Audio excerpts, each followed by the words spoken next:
Good morning, all, and thank you for attending this e-information series 19, which is organized by the Department of Medical Science, Service and Program Unit, and Social Work Unit of the National Institute for Empowerment of Persons with Multiple Disabilities, Chennai. And this is our information series number 19, and we have pleasure of having Dr. Hena as our speaker for today. In just 2 minutes of time, we will start.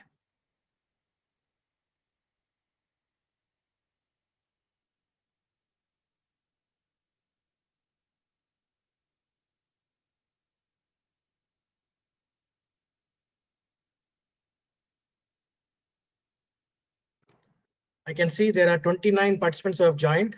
In the group, it was around 220, I think 220, 23. Let me just check.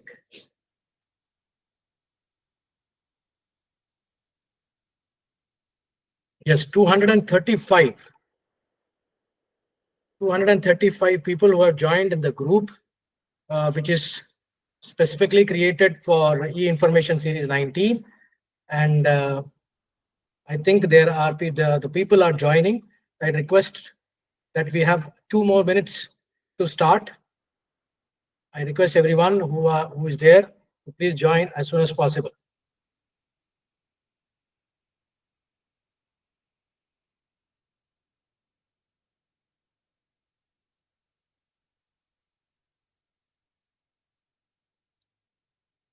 Yeah.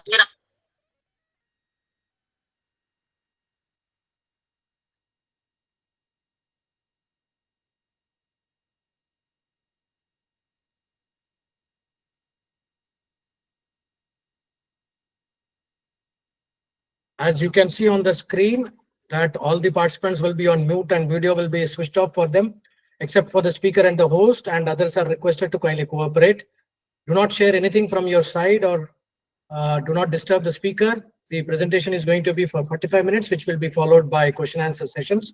And participants, once the session is over, then you can ask by raising your hand so that we can give you the option of asking. We can unmute you and you can ask the question. If you do not want to ask the question, you can always put your question in the chat box. At the end of the session, once the session is over with the question and answer sessions, you will be given a feedback link. That feedback link, you have to fill it up and you can get the certificate. Please do remember that this is not a CRE webinar. This webinar is only for knowledge sharing.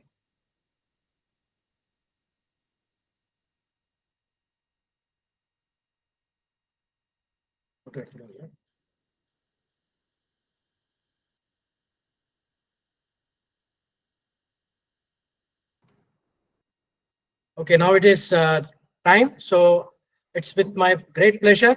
I would like to introduce Dr. Hena, NN, and a well-versed psychologist, our great friend, always our well-wisher, and she was there in Chennai for a brief stint, and then now she has moved back to Kerala. So I take this opportunity on behalf of our director, Dr. Nachiketa Raut, on behalf of our head of the department, Dr. Amarnath A. Amarnath. Welcome, Dr. Hena NN, psychologist, DEI professional, founder of SEK Foundation, Kerala. Thank you, ma'am, for giving us this time, and thank you for sharing your views today for this e-information series. Before I start, I would like to just give a brief introduction about Dr. Hena.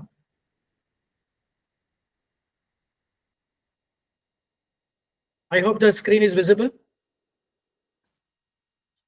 Yes. So, Dr. Hena is a distinguished psychologist with 18 years of expertise in teaching, training, counseling, and research in behavioral sciences, disability rehabilitation, and assistive technology. She is the co-founder, advisor, and a lead trainer at SEK Foundation, an organization which is exclusively dedicated to comprehensive sexuality education, parenting guidance, and behavioral training program for children, youth, and families, and also for children or individuals having special needs. She has held key academic and leadership positions, including project advisor at the IIT Madras, National Center for Assistive Health Technologies, and lecturer in disability studies at MG University, Kottayam, Kerala. She has been actively involved in curriculum development, research guidance, and faculty development programs, along with extensive training program for corporate professionals, educators, and students. Dr. Hena is an experienced trainer in faculty development, student training, and behavioral skills, wherein she specializes in inclusive education, mental health, and research methodology. She is a certified sexuality educator and parenting coach with SEK Foundation. She conducts workshops on adolescent well-being, reproductive health, and parenting strategies. She is an expert in disability and assistive technology, contributing to national initiatives on inclusive disaster risk reduction and accessibility solutions. She is recognized by the Kerala State Disaster Management Authority and awarded the best research paper for work on dementia caregiving. So, dear participants, I have the pleasure in again inviting Dr. Hena and then for her session on neurodiversity and disasters, recognizing invisible disabilities in disaster risk reduction for the e-information series number 90. Over to you, Hena madam.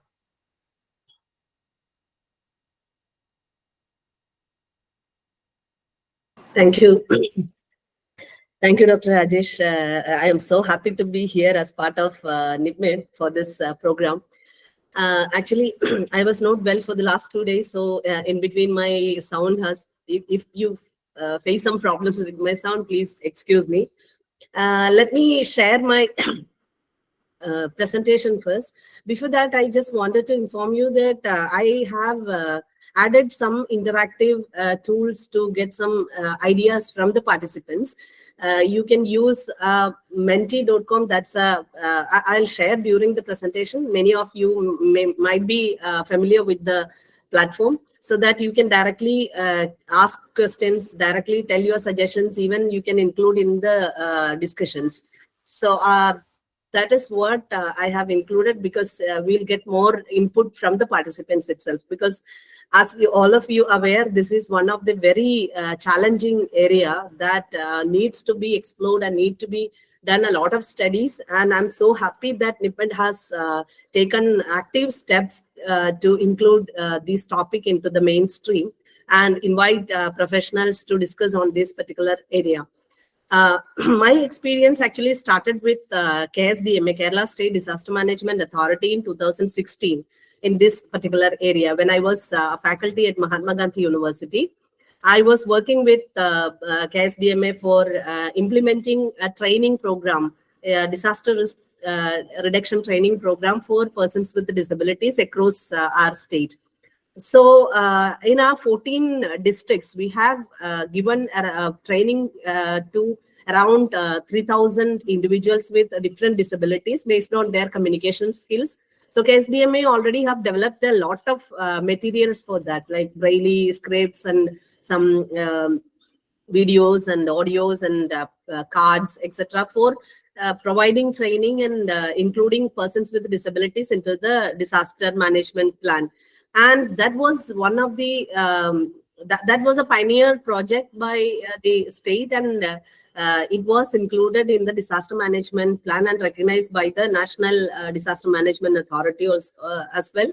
So I had that privilege to associate with KSDMA to implement that program. At that time, I have a chance to interact with parents and caregivers of children with neurodiversity, and the problem was actually multiplied. Like it is not the way what we were thinking. It was really the magnitude of the problem was really very, very, very high. So I thought we need to discuss on this. Let me share my screen first. I didn't start sharing. I think someone has asked.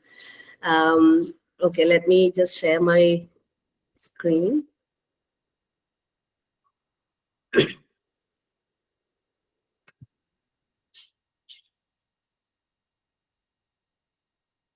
Okay, is my slide visible? Yes, ma'am. Okay. So yeah, I'll be providing this. I mean, my discussion is mainly on neurodiversity and disasters, and how we recognize invisible disabilities in disaster risk reduction. We are familiar with rescuing people with physical disabilities or the visibilities which are visible to all of us. And people, even the responders, the first responders are somewhat aware of how to manage or how to rescue people with physical disabilities from a disaster scenario. Whatever humanitarian crisis, many of the responders have adequate training on that. But for neurodiverse conditions, the problem is we are not aware, like many professionals, even the responders and the community is not properly aware how to handle the issues or how to handle the challenges faced by children or persons with neurodiversity. So this is what we are discussing today. It's a very innovative topic, like it's a very novel topic, which many of these sections has not put much effort or much data is not available in this area. And I have included some questions. So before starting, I just wanted to know what is your idea about neurodiversity and what are the characteristics of neurodiverse individuals. So you can just join in menti.com. It's available in your phone. You can just join the site menti.com, and when you join, you can they will ask for a code, and if you ask the code, you will see this question. And could you please join menti.com and answer to this question? Am I audible, Rajesh sir? Yes, ma'am. Yes, ma'am. Okay. Okay.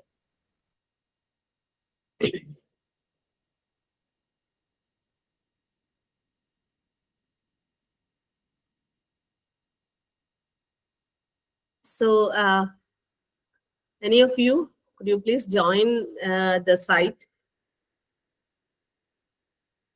Just log into menti.com.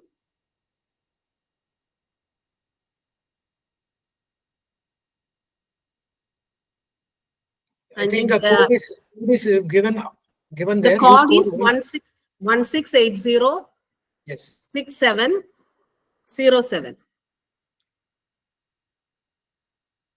16806707. So we will see the question. What do you mean by neurodiversity? What are the characteristics of neurodiverse individuals?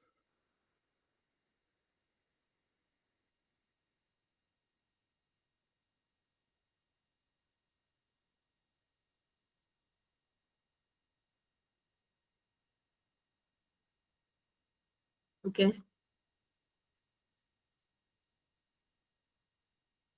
Okay.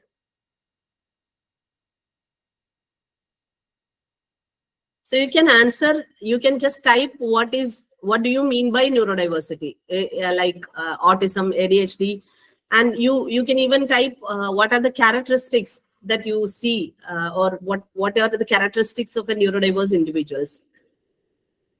Okay. Anyway, I'm not waiting for much time. There are a lot of characteristics that we need to discuss that is very relevant for that neurological difference. Yes. It's a concept. Okay. Okay. I think many of you are trying to write long, open answers, but you just write one word so that we'll get a clear word cloud. Okay.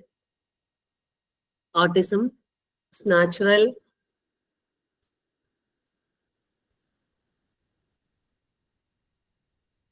Okay, I'm not waiting much. As you all aware, it is something that what you call, it's not, we actually we use the word neurodiversity to reduce the stigma associated with the words that we usually use for neurodivergent people. So it's,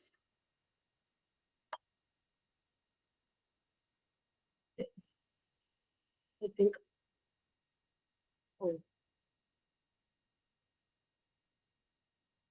okay.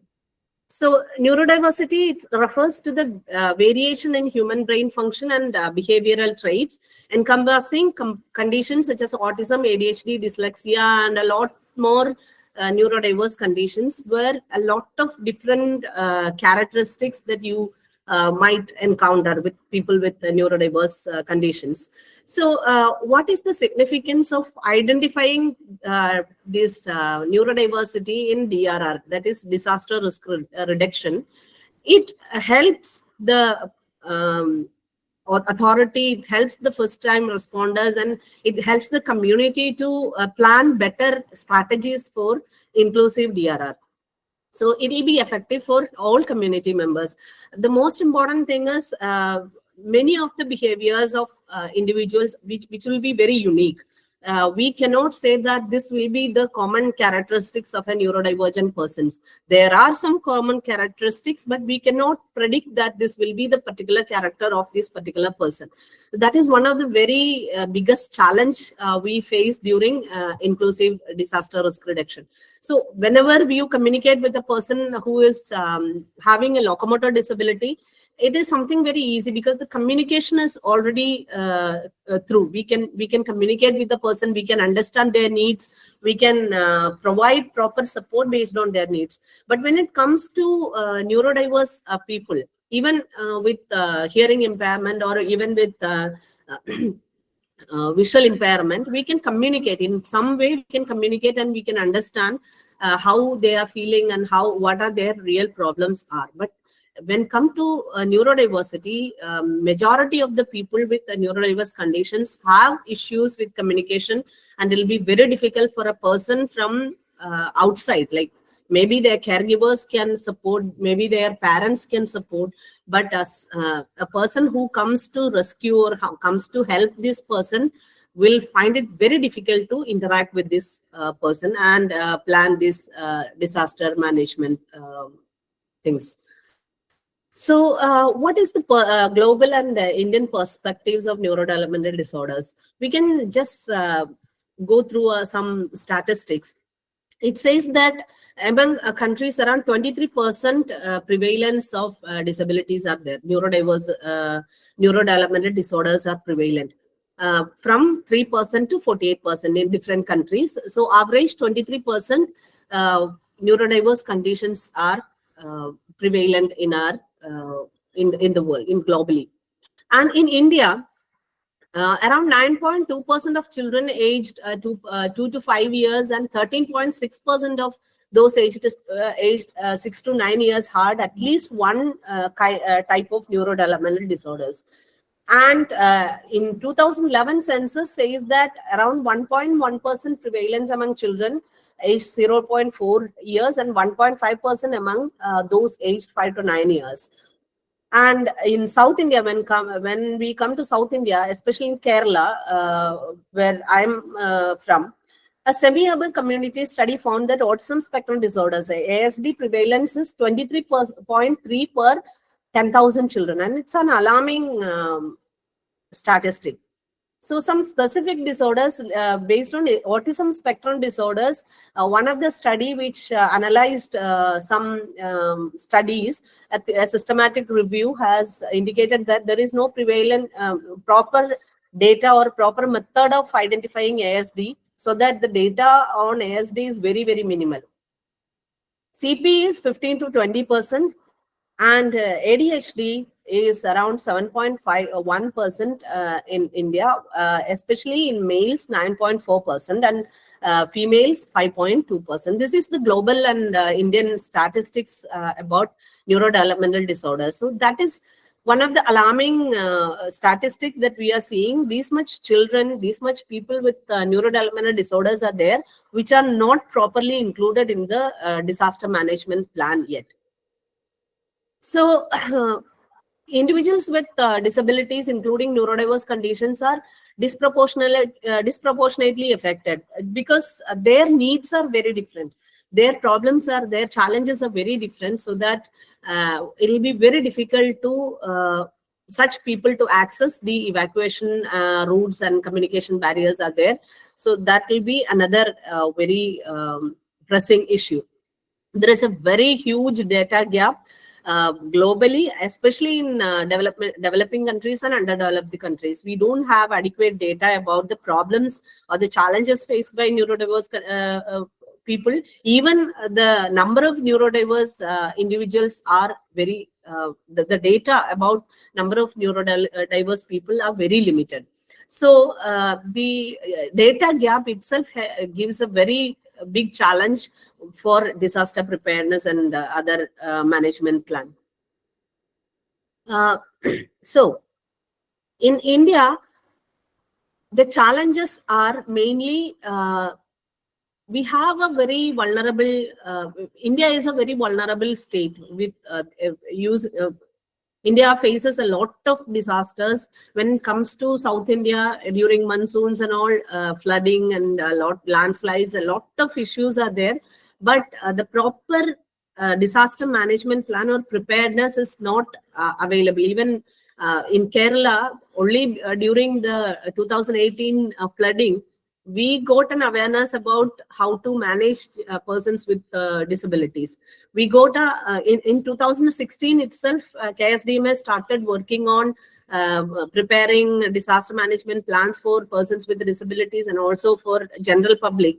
And there was huge campaigns were going on in 2016 when we started the strengthening emergency response capabilities of differently abled project in 2016 with KSDMA. And they entrusted our center, Inter-University Center for Disability Studies, for conducting the trainings for persons with disabilities. So we initiated the training in 2018 March. We inaugurated at Kottayam, and in 2018 August, this flooding happened. So we could not complete the training, even the inclusive disaster management plan training that we couldn't start. And before that, another disaster came, and then COVID came. So during this phase, it was really hard for all of us to complete this project itself. But during the course of the project, we could get interacted with a lot of people with the disabilities, a lot of organizations in the field, and we really the ground problems was very, very pressing, and we reported that, and based on that, Kerala made a very good disaster management plan after that. So efforts are underway to integrate disability inclusive approaches in DRR policies, but specific focus on neurodiversity remains limited. The main problem is it considers every disability together, but the challenge is when it comes to neurodiversity, the challenges of people with neurodiversity and their families are very, very unique, and including them needs a very much effort, including people with disabilities, including persons with lived experiences, should be included in the disaster management plan to prepare the plan, and during the whole process, these people should be included. So that remains very, very limited due to several reasons. So I just wanted to get an idea about from you. You can just join the Menti and use this code, and you can find another question: what challenges do individuals with neurodiverse conditions during disasters face, including the mitigation and rescue efforts? Can you join and answer the question?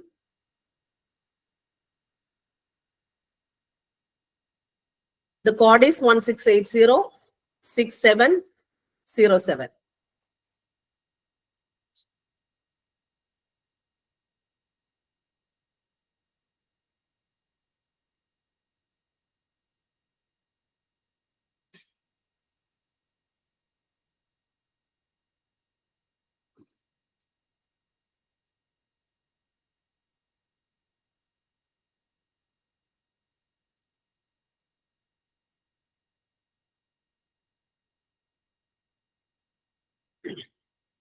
So you got one answer: communication. Yes.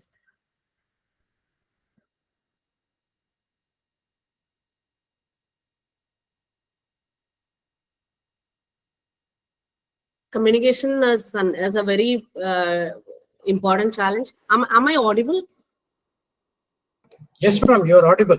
Okay. Since I'm talking to this, no, they have put their answers in the chat box also. Oh, okay. So communication, another one has responded. Okay, socialization, processing things, change in routine and environments, comprehension, yes. Fear, yes. So when you put the answers in chat box, I'm not able to see that. If Rajesh sir can help reading that answers from the chat box, it will be great. Yes, one Vinaya has said about failure to recognize the gravity of the situation and inability to respond to the rescue efforts. Okay, yes. Okay. Problems in communication, problem in social skills, problems in ADL, yes. Insecurity and stigma. Processing speed is very less, yes. Risk of rescuers, yes. That is one of the another one of these. Many of us didn't think of that. Risk of rescuers. They look for solutions during disasters, emotional and psychological issues. Yes, thank you very much for responding, so that we got a very clear idea about what will be the challenges we face when we plan to include persons with neurodiversity in the disaster management plan. So I just consolidate all these points. One is sensory overload. So when a disaster happens, loud sirens, flashing lights, and crowded shelters can cause very huge distress to persons with neurodiversity. So people who are familiar with persons with neurodiversity can understand this. A lot of they have sensory issues, so sensory overload can cause a lot of distress among persons with neurodiversity. And of course, communication barriers, difficulty in understanding emergency instructions or expressing their needs. As we discussed earlier, people with autism, when you discuss particularly about persons with autism, they have problems with communication, they have problems with social interaction. So there will be very huge difficulty in understanding the emergency instructions. We cannot make them understand, and also for expressing their needs, they cannot say that. If they have some injuries, they cannot express what they are experiencing. So communication is a very big barrier. And change in routine, uh, as we all are aware that sudden disruptions can lead to anxiety, meltdowns, and shutdowns. Many of these issues are happening for persons with neurodiverse conditions, especially for children with autism. They need predictability, like they need to know things prior to what is going to happen. If we go somewhere, we have to explain them that this is what is going to happen. But in emergency situations, we cannot predict what will be happening or what is going to happen. That will definitely distress children with disabilities, neurodiverse conditions, especially children with autism.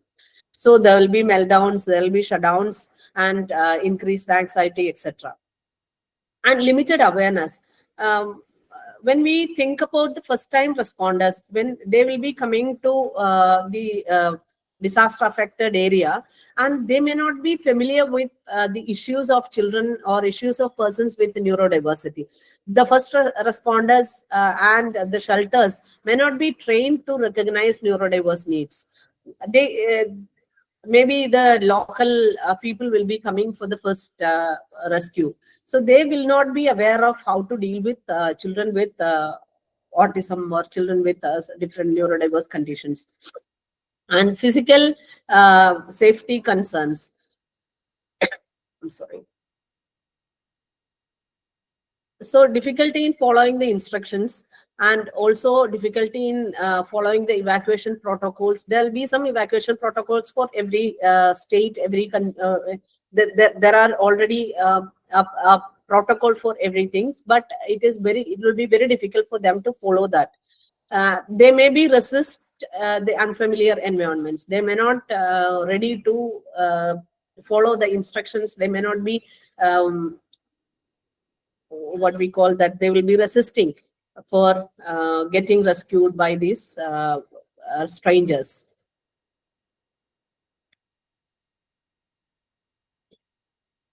how first responders and communities can offer better support. Now we need to think about how we can offer better support to persons with neurodiversity. The first thing is socialized training. We need to educate responders on neurodiversity and tailored communication, how to communicate with neurodiverse individuals. A brief protocol we need to develop, and we need to educate the first time responders. Actually, every community member should be aware of how to communicate with children with neurodiversity or persons with neurodiversity. And sensory friendly shelters we need. Quiet zones, dim lighting, and weighted blankets. Some kind of tents or some kind of quiet area we need to create for persons with neurodiversity when they come to the shelters. But this is not possible if we don't plan prior, because if some of you visited the humanitarian crisis areas or the areas where disaster affected, you can imagine how how much chaos will be there. I was there in our Kootikal, Kokkayar, and Pothukal landslides in Kerala. We were the first time responders. We went to the site with psychological first aid support with an organization here.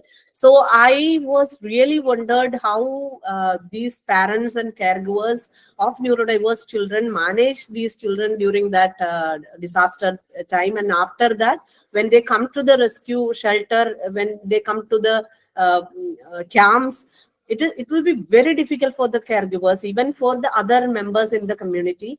It will be very difficult to manage children with neurodiversity. So we have witnessed some issues. We have witnessed some children with neurodiverse conditions, and they were like the problem, the issues they faced was unimaginable, and we cannot offer proper support at that particular point if we don't plan prior. So the lighting will be a problem. So we need to provide quiet zones, dim lighting, and weighted blankets. Weighted blankets is one thing that we can provide to children with autism. That will definitely calm them. Majority of the children will get calmed by these weighted blankets and all. Sorry. Alternative communication methods. We can use visual cards, AAC devices, and easy to read instructions at the camps.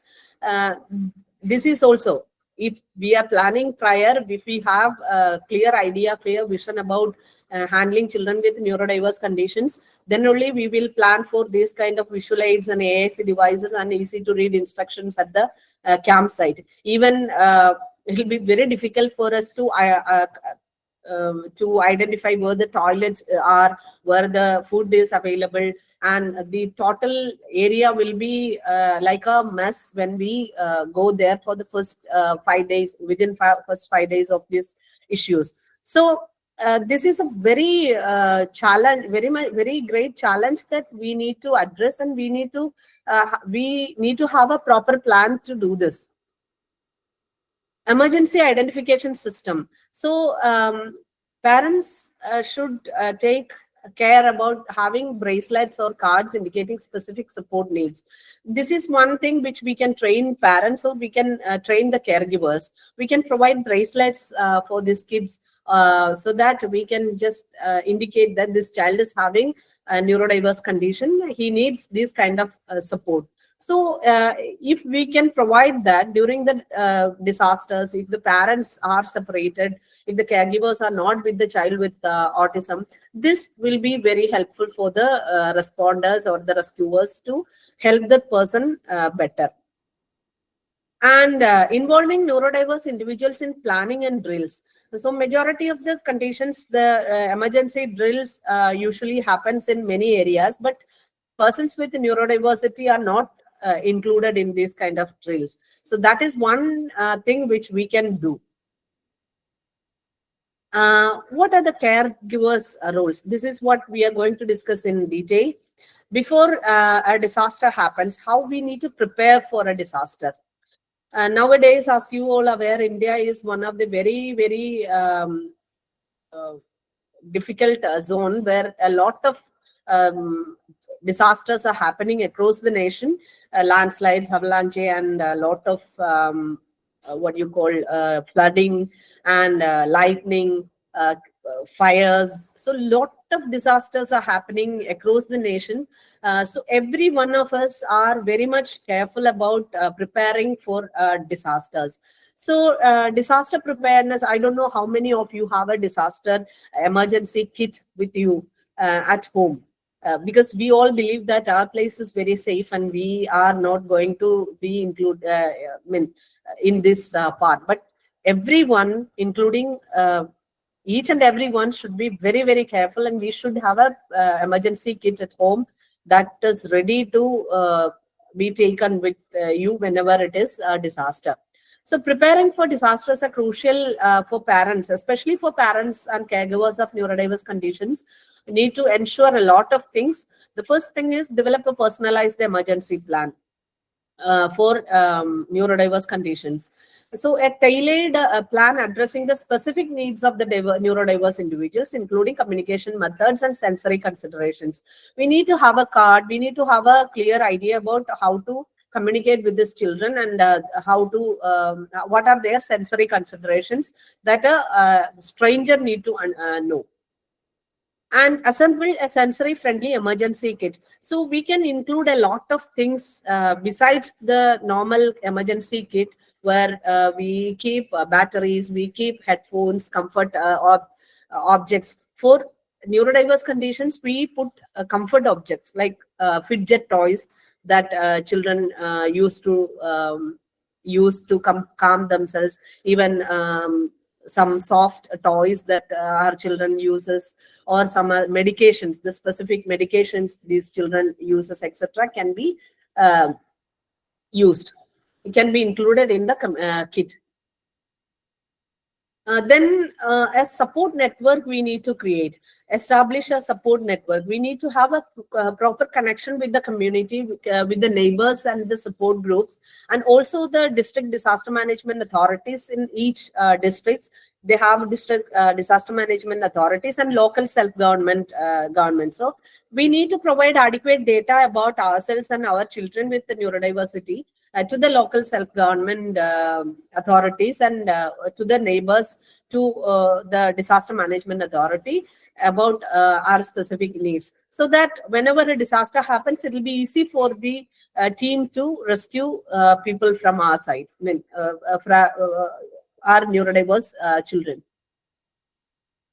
Then practice emergency drills. Our schools and our community should practice emergency drills, routine emergency drills, because as we aware, children with neurodiverse conditions need refreshing these skills every day, or at least once in a week or once in a month. We need to refresh the skills. We need to train them continuously. It's not a one-time process. So we need to provide regular rehearsal, evacuation routes and emergency procedures to familiarize the individual with the actions to take during disasters. This practicing is very, very important. In majority of the schools like NEPMED and all, they might have done these kind of emergency drill practices and included children with different conditions.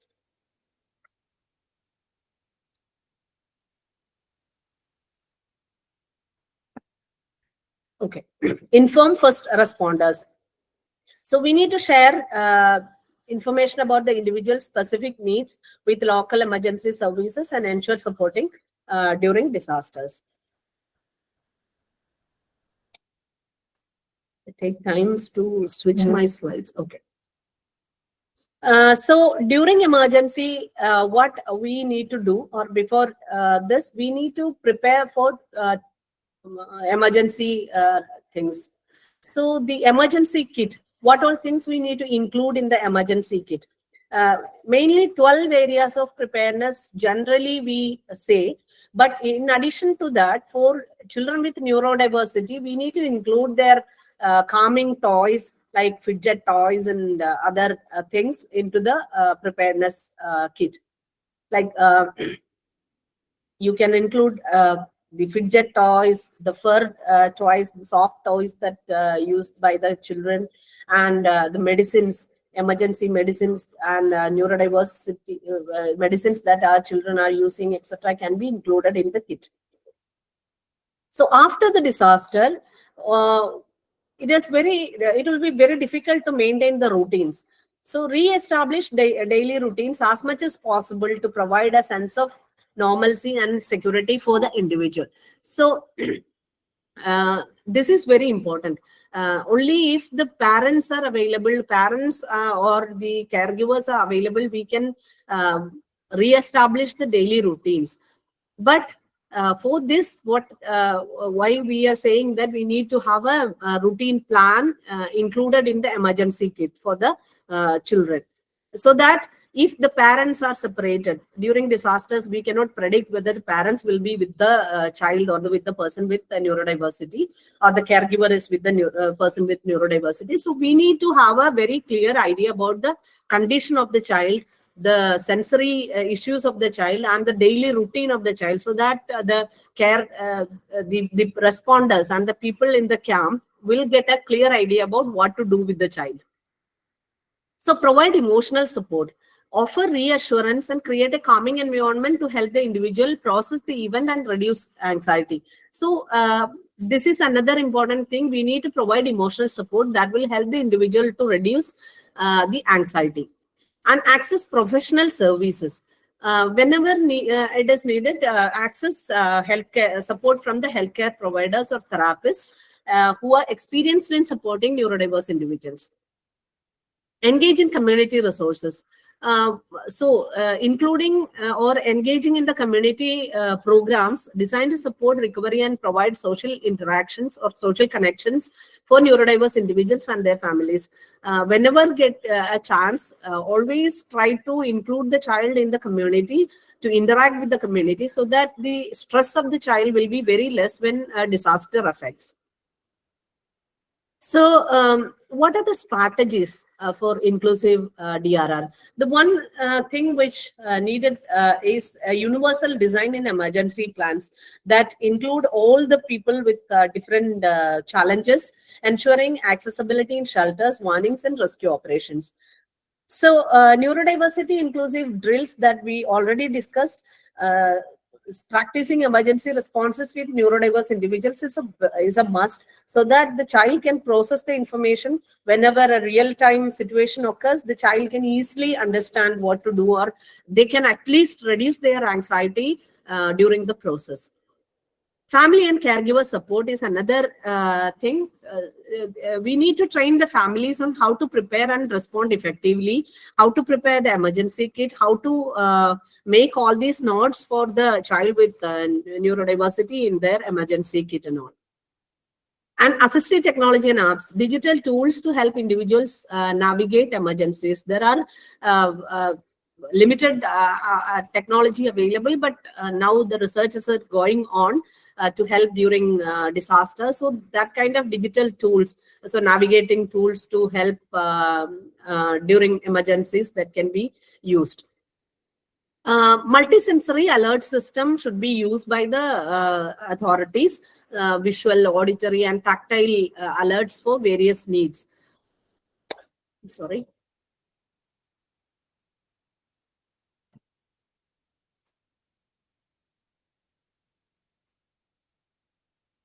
After the disaster, so this we already discussed. I'm sorry.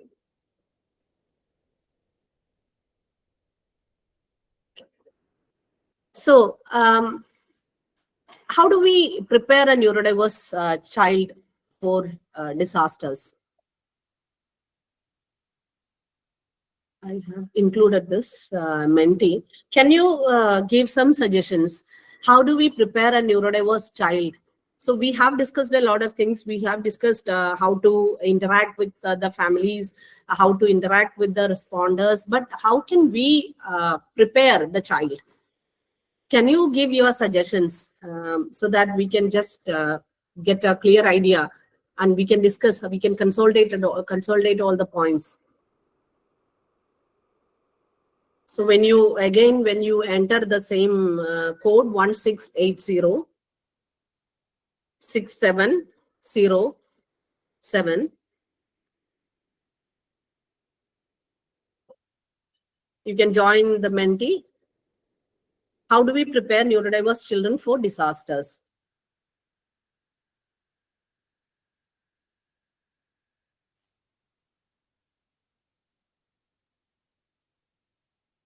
Use clear and repetitive communication. Yes.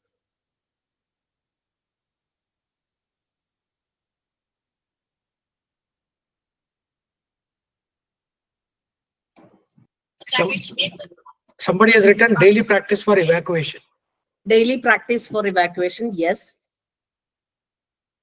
Practice through drills. Yes. But how? Okay. Showing disaster videos and explaining them how to act in such type of situations through demo. Very good. Visual feedback emergency plan. Yes. Personalized emergency plan. Yes. So what I'm looking for is how we train them. What method we need to use. Whenever we train children with neurodiversity, we are using a lot of methods, right? For example, if we are training them ADL, activities of daily living, we use some kind of methods. So how we can use that methods to train them for disasters? Yes, address sensory new. It's okay.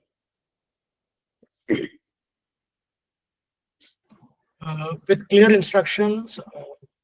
Yes. Visual aids, sensory friendly kids, practice drills, social stories.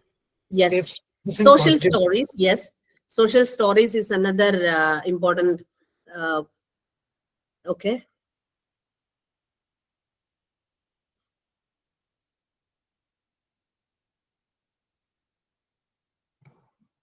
Yes. Sensory Emergency.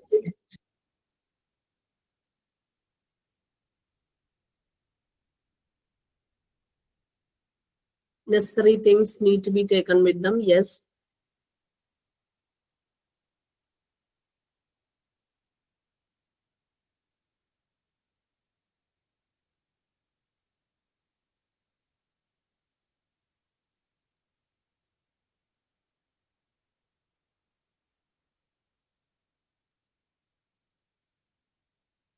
Okay. Okay. So thank you so much.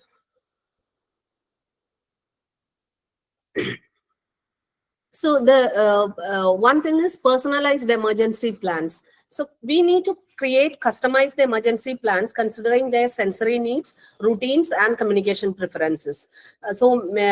We need to understand what is their communication preference, and we can plan accordingly.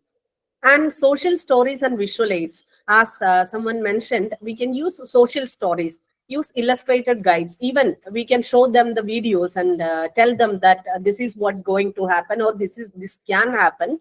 And at that time we need to do the way that what they are doing in the videos. So use illustrated guides and social stories to explain disasters and emergency procedures in an understandable way. Routine based drills. So we need to plan a clear routine for drills. Conduct disaster drills with familiar caregivers and structured routines to reduce anxiety. So the first thing is we need to provide the drills with familiar caregivers. You might be knowing that children with neurodiverse conditions, mainly children with autism, will be in very high distress when they are with unfamiliar people. They are not familiar with the caregivers. So the first thing is we need to train them to do this structured and clear routines to reduce their anxiety. Then sensory kits. We need to prepare the emergency kit, including sensory tools. We can even provide noise cancelling headphones so that the chaos during the disasters and the emergency evacuation time, they can be calm. We can actually reduce their anxiety. Fidget toys you can use, and even weighted blankets and familiar comfort items you can include in the sensory kits. Clear communication strategies. Simple emergency phrases we need to identify and train them, teach them simple emergency phrases and picture-based communication tools or assistive technology apps. And caregiver and community training, we need to educate parents, teachers, and neighbors on how to support neurodiverse children in emergencies. All the members in the community should have a basic minimum awareness about how to support a person with neurodiverse conditions.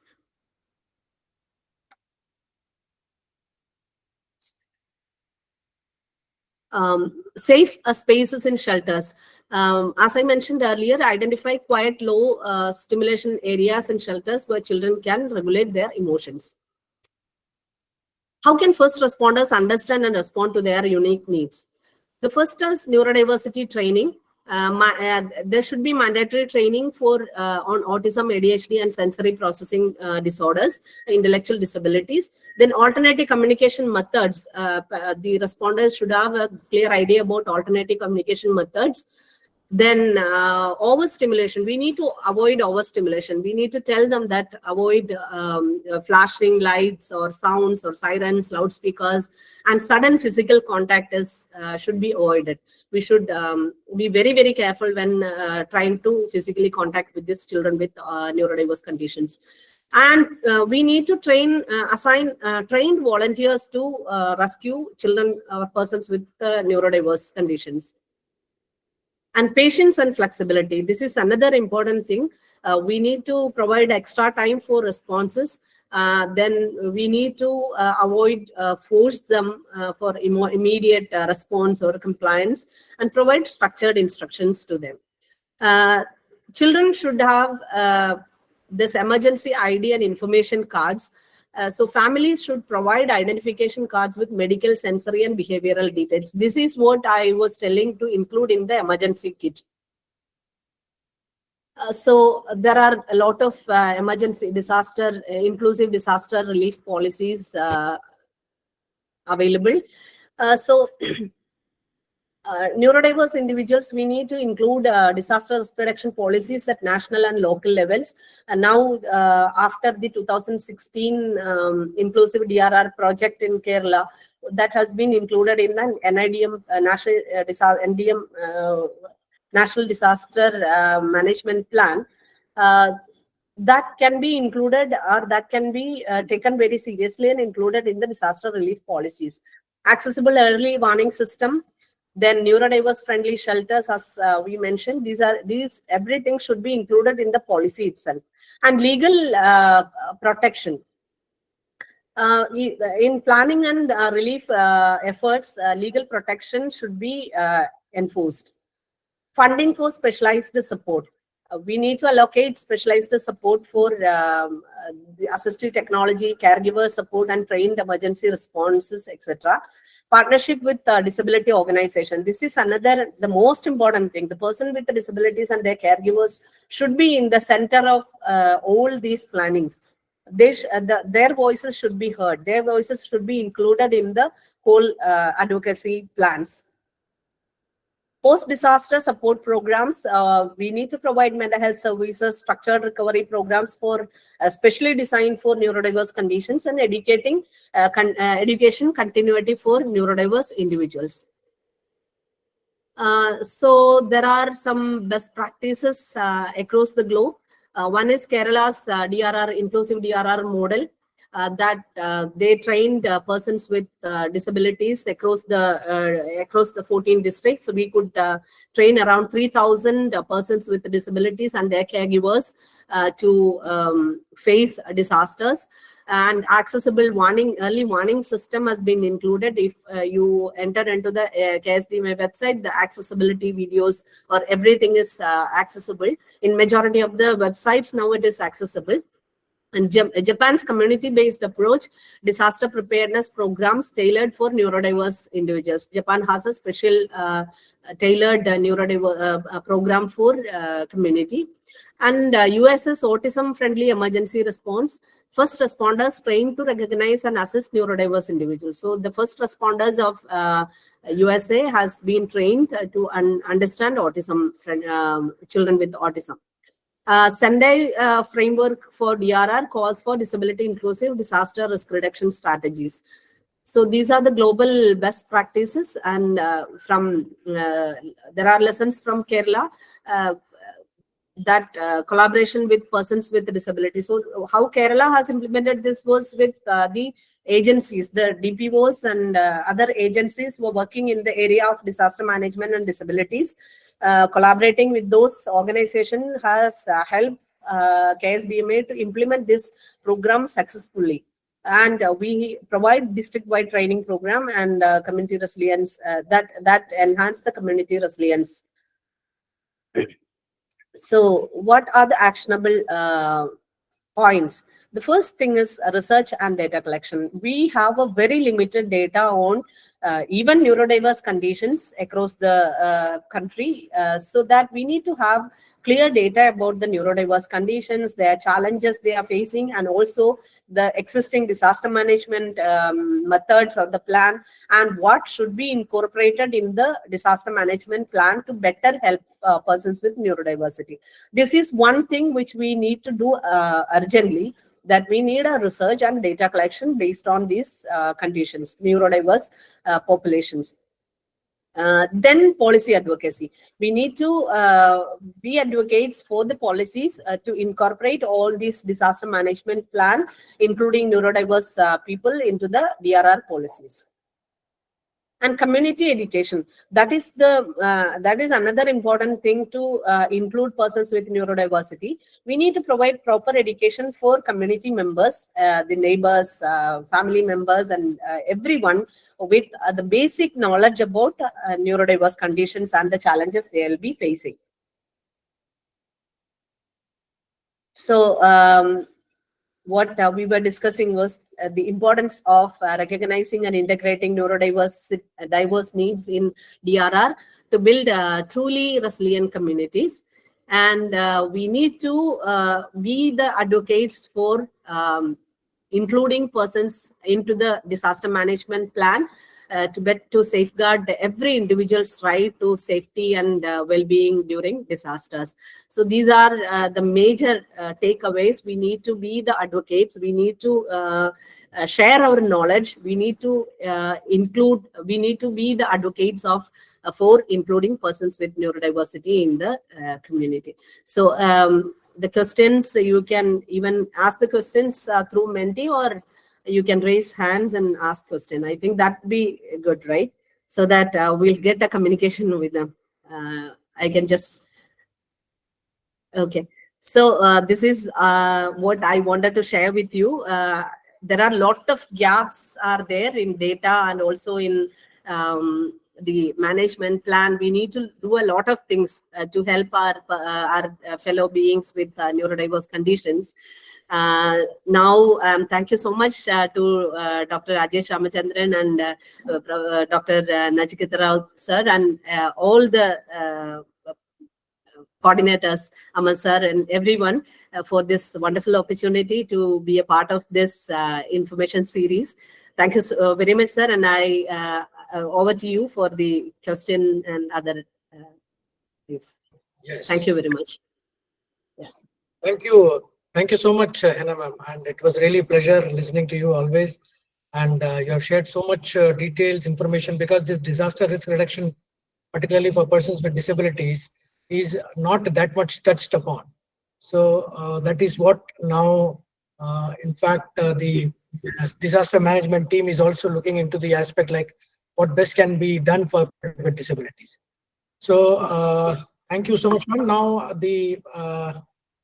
it is open for question and answers. So participants, I'm just unmuting you all, and you can ask questions or you can put your questions in the chat box.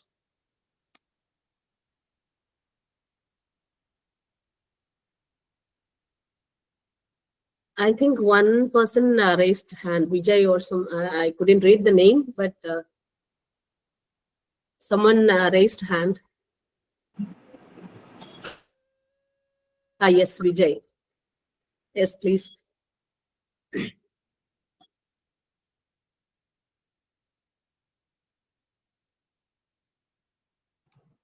Vijay, we have unmuted you. You can ask the question.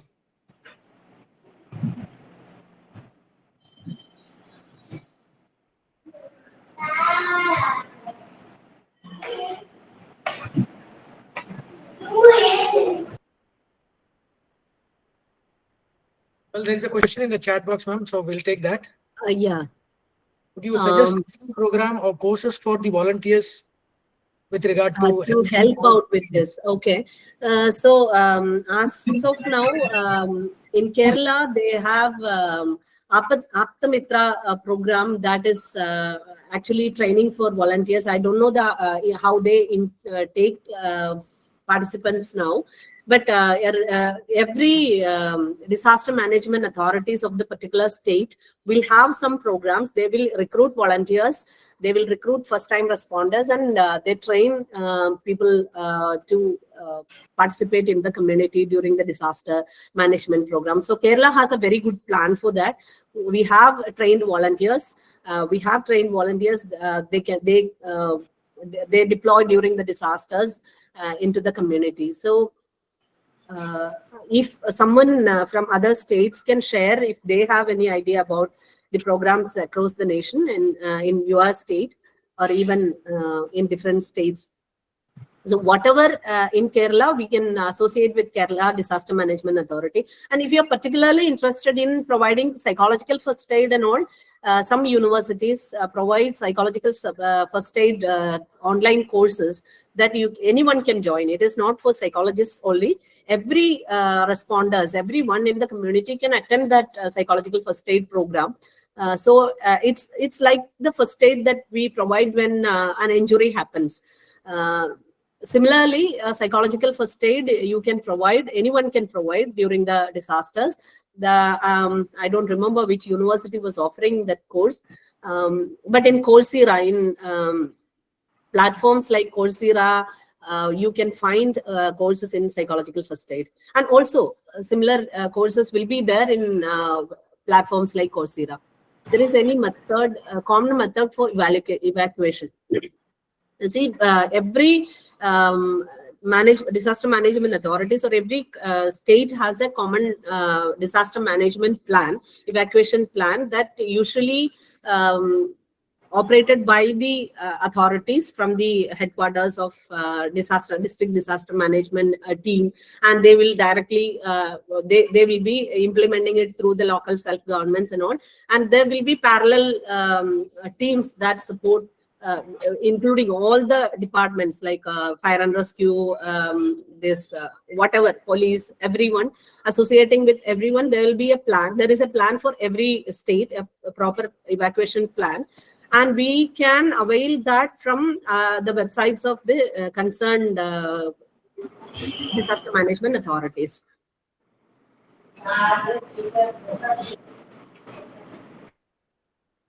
Yes, ma'am. So thank you so much. So now we have come to the close of the session. Mr. Gandhimati, the video YouTube will be shared to you in the WhatsApp group. So let me take this opportunity on behalf of the participants, around 96 we had today, for attending this session, particularly a very important session on neurodiversity and with regard to the disability disaster risk reduction part. And we are very happy that as a speaker, you have comprehensively